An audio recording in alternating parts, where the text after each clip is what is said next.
तो ये जगह है जहां से तुम रोहन पे काला जादू करते हो।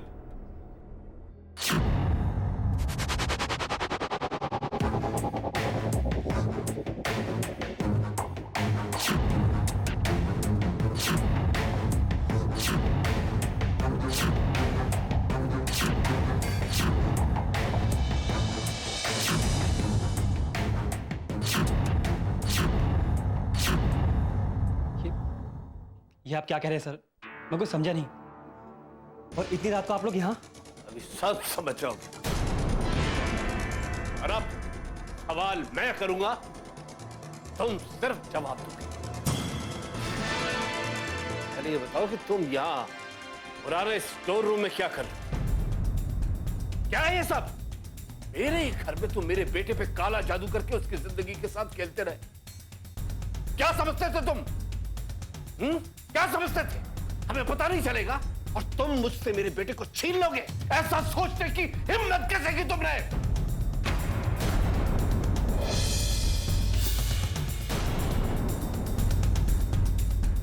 आप भी मुझे गलत समझ रहे सर। मैंने सच में ऐसा कुछ नहीं किया। पता नहीं क्यों बिट्टू जी मुझ पर हमेशा शक करती रहती है।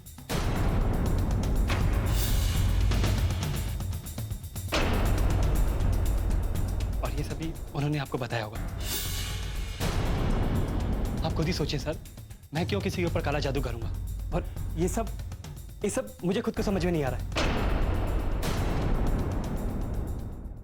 इतना सब कुछ करने के बाद भी अपने भोलेपन का नाटक कर रहे हो तुम।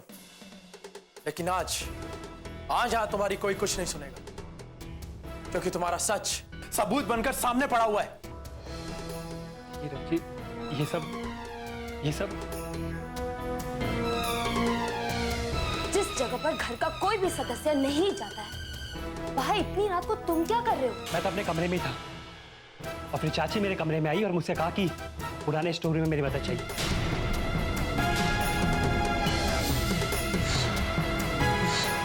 चाची आप बोलती क्यों नहीं? बोलिए, आप ही ने तो मुझे यहाँ भेजा था। मैंने तुझे कब भेजा? उल्टा तेरे रूम में जब गई तब तो तू वहां नहीं था। ये आप क्या कह रही है? इतना बड़ा झूठ! सब मेरी गलती है सबकी। मुझे पहले ही समझ जाना चाहिए था कि किसी कारण से मुझे यहाँ भेजना चाहती। जब मिस्टर कपूर ने मुझे यहाँ रोका तो आपने सब नाटक किया, मुझे इस तरह फंसाने के लिए स्टोर रूम में भेज दिया।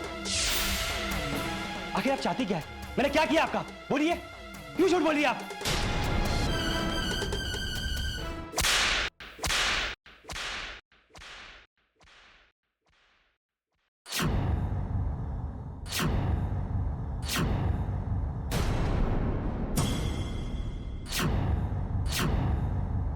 झूठ ये नहीं, झूठ तू बोल रहा है।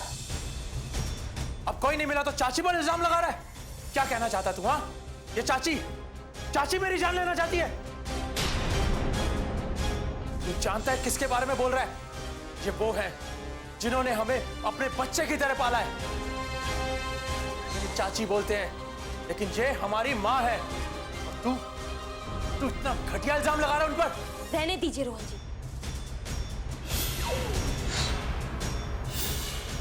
इनको कुछ कहकर कोई फायदा नहीं होगा, क्योंकि जो इंसान किसी की जिंदगी लेने की सोच सकता है, वो किसी के जज्बातों की क्या कदर करेगा।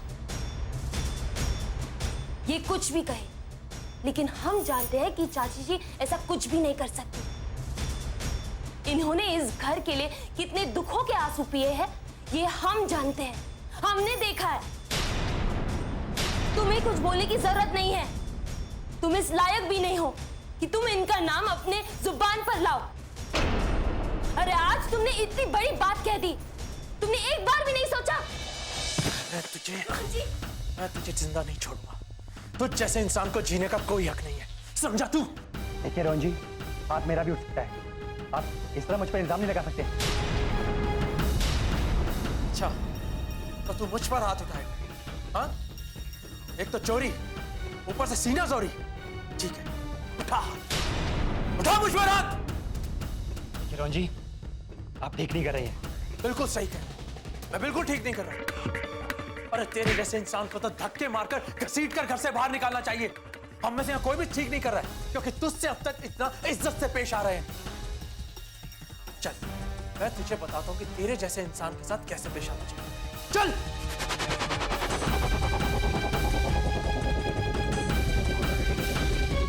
रोकिए ना उसे। इस तरह से बिना सबूत के हम किसी पर कैसे इल्जाम लगा सकते हैं? रोहन बेटा, नहीं पापा, आज मैं किसी की नहीं सुनूंगा। इसने चाची पर इल्जाम लगाया है और मुझ पर हाथ उठाने की धमकी भी दी है। इसको तो मैं बताता हूं। चल। रोहन बेटा,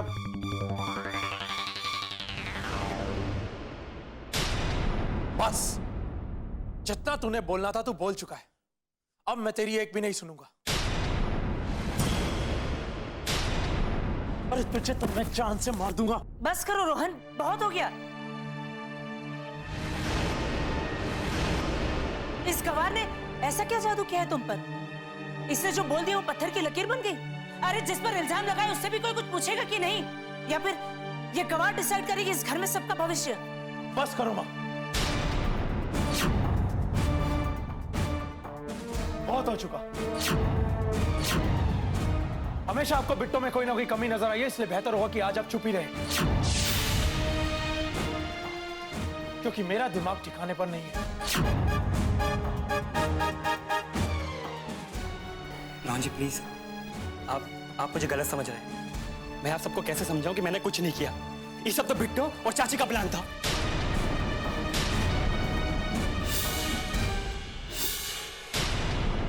जिस दिन मैं इस घर में आया, ये जब से मेरे पीछे पड़े हुए। आपके कहने पे मैं घर से जा तो रहूं, फिर आपको क्या परेशानी बिट्टू जी? बोलिए, सारा काम आपने किया, इल्जाम मुझ पे लगा दिया। बस कर, तूने जितना बोलना था मैंने भी चुपचाप सुन लिया, लेकिन एक शब्द अगर तूने और बहू के खिलाफ बोला ना तो मैंने तेरी जबान खींच लेनी है। तो फिर आप मुझ पर इल्जाम क्यों लगा रही है? आखिर मुझे क्या फायदा होगा रोहन जी की जान लेके? मैं क्यों रोहन जी को मारूंगा? क्योंकि मैंने तेरी चोरी पकड़ ली है। पहले तो मुझे भी यकीन नहीं हो रहा था पापा कि ये ऐसा क्यों करना चाहेगा, लेकिन बाद में मुझे सीए का फोन आया। उसने मुझे बताया कि इसने कंपनी के पैसों में से 25 लाख रुपए का गबन किया है।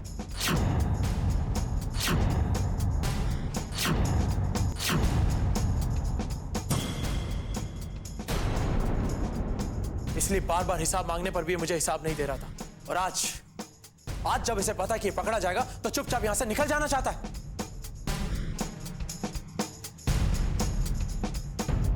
बोलो, अब बोलो, बोलो कि रोहन भी झूठ बोल रहा है। मुझे इस बात का जवाब चाहिए, अभी, इसी वक्त। देखो मेरी तरफ, मेरी आंखों में आंखें डाल के मुझे जवाब दो। इस चोरी में भी विमी का हाथ है, इस चोरी में भी बिट्टू का हाथ है। बोलो।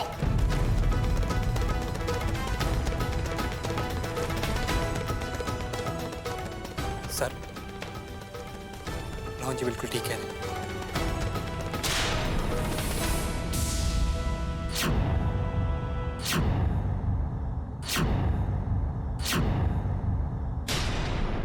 इतना बड़ा धोखा, कितना विश्वास किया था मैंने तुम पर।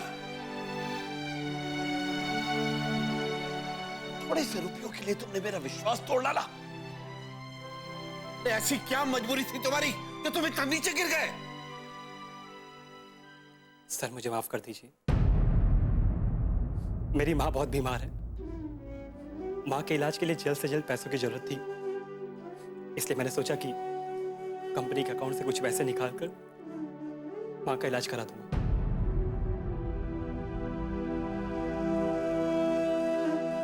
और फिर धीरे धीरे अपने पैसों में से कंपनी के सारे हिसाब चुका दूंगा। मैंने यकीन कीजिए सर, मैं बिल्कुल सच कह रहा हूं। मैंने पैसों के लिए चोरी जरूर की है, लेकिन रोहन जी के साथ जो भी हो रहा है उसमें मेरा कोई हाथ नहीं है। फिर से झूठ।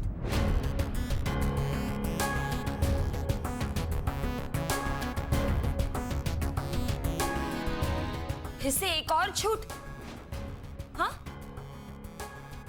अरे कम से कम अपनी माँ का नाम तो खराब मत करो। कहीं ऐसा ना हो जैसे आज तुम्हारी नजरें हम सबके सामने झुकी है, कल तुम उनसे नजरें मिला भी ना पाओ। हमारे पास सारे सबूत तुम्हारे खिलाफ है, फिर भी तुम झूठ बोलने की हिम्मत कर रहे हो। हमने खुद सुना था उस दिन अपने कानों से कि तुम फोन पर किसी को खत्म करने की बात कर रहे थे। उसका क्या? बात करती जा रही। अगर तुमसे नहीं होता तो मुझे ही खत्म करना पड़ेगा।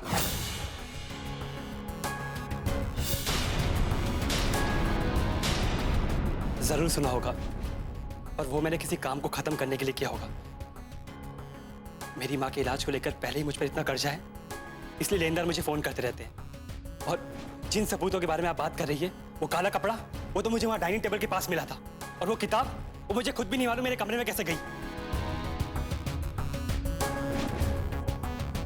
ठीक है, चलो, एक पल के लिए हमने तुम्हारे इस झूठ को सच मान लिया, लेकिन आज तुम रोहन जी के कमरे में क्यों आए थे? बताओ।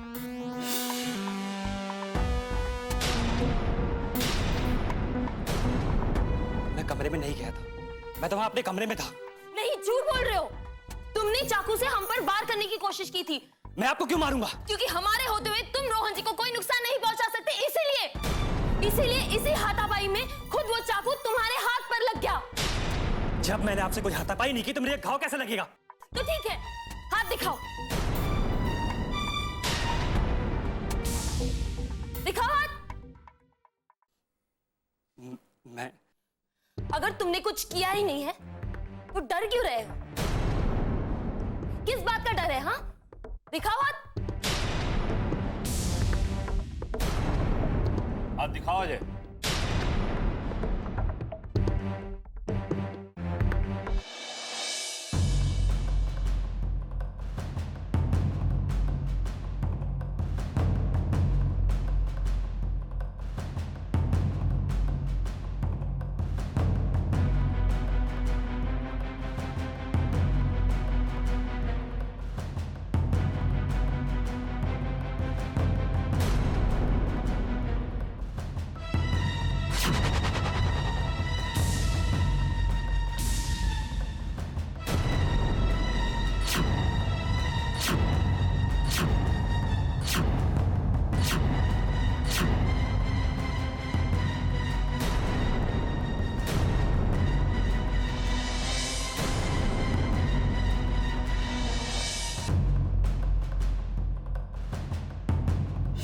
इसके हाथ पे तो कोई निशान नहीं है बहू। मैंने तो आपसे पहले ही कहा था सर, ये बिल्कुल झूठ बोल रही है।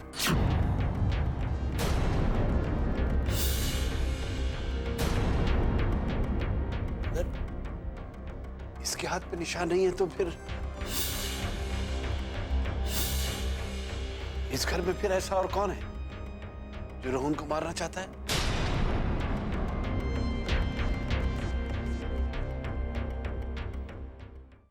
एक मिनट।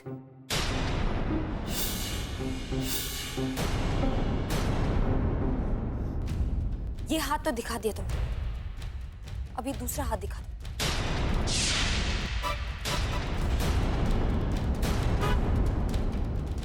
ये आप क्या मजाक कर रही है? मैं आपसे पहले भी कह चुका हूं कि वो आदमी मैं नहीं हूं। सर, ये सब झूठ बोल रही है।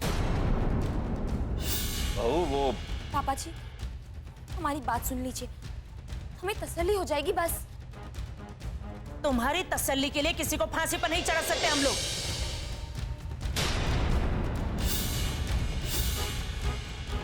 मैं तो कहती हूं चलिए यहां से, बहुत हो गया ये तमाशा, और देखने की हिम्मत नहीं है मुझ में।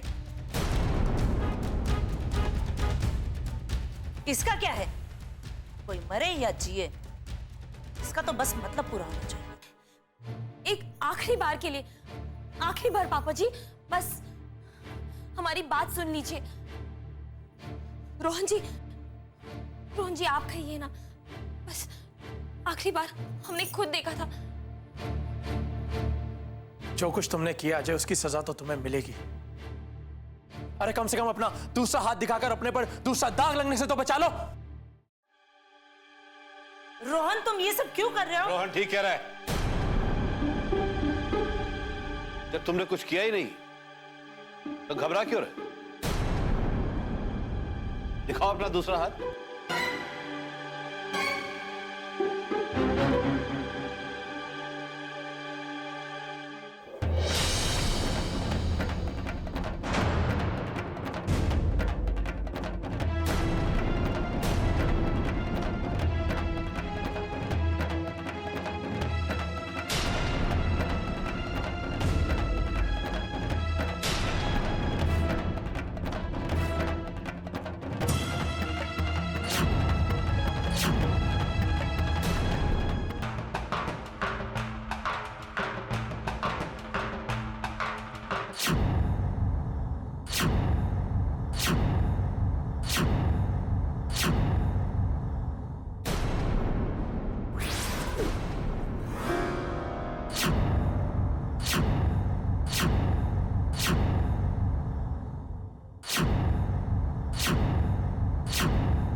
ये पट्टी हटाइए। आप लोग गलत समझ रहे हैं, ये चोट तो बस। पट्टी हटाओ।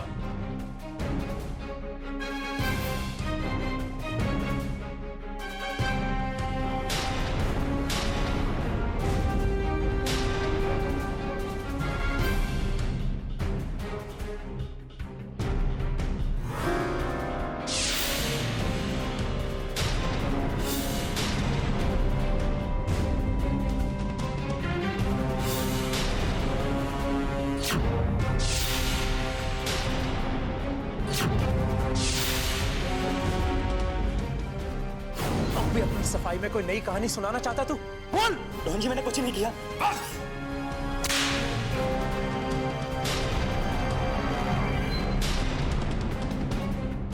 कुछ सुनना नहीं चाहता मैं अब।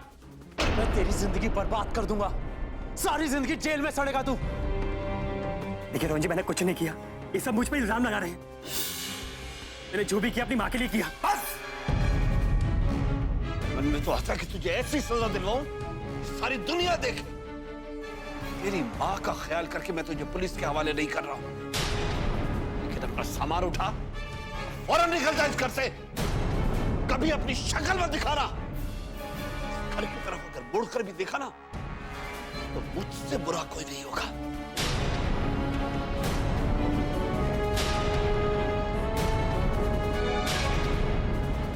Get out!